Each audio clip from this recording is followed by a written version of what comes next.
Well, yeah, Martha's a comedian, you know, she does stand-up, and she does write, and she is a professional writer in that sense, but she hasn't written for the stage. So there's a certain discipline that she brings to her craft that I think translates from her professional world, where she will throw something away 30 times to make it right, and she'll keep on writing until she feels like she's connected to it, and she understands things like comedic timing and rhythm in a way that is just so exciting. One of the things that theater can do is really show us a narrative arc.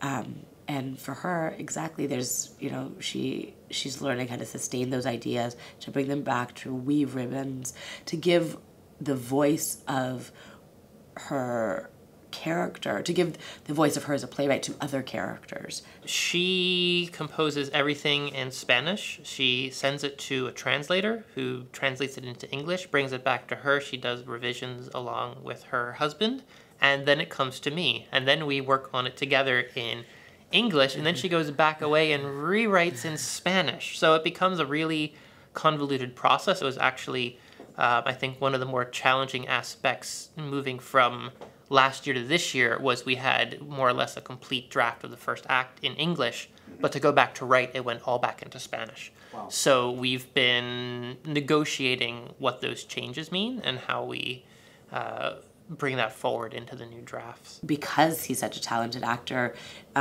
you know, very often he can think about character in a way that somebody who's maybe just a playwright might struggle with a little bit more.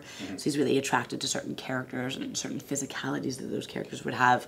And it's interesting, sometimes when I talk to him, you know, he will articulate it, he will articulate an idea in the voice of a character almost more effectively than he can sometimes get it immediately onto the page. You know, when he first started writing this play, his English was not nearly as fluid as it is now.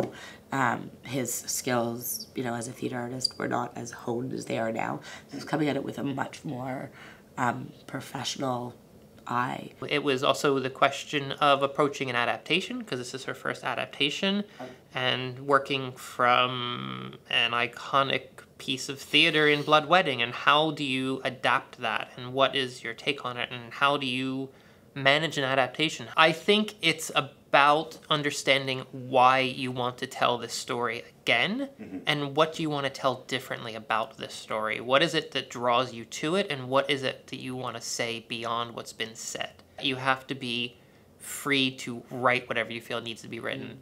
If it ceases to be an adaptation and becomes inspired by, that's fine too. But it's a question of you are creating your own work, and you can't be completely beholden to the original, but you need to remember what inspires you about the original and not lose sight of that.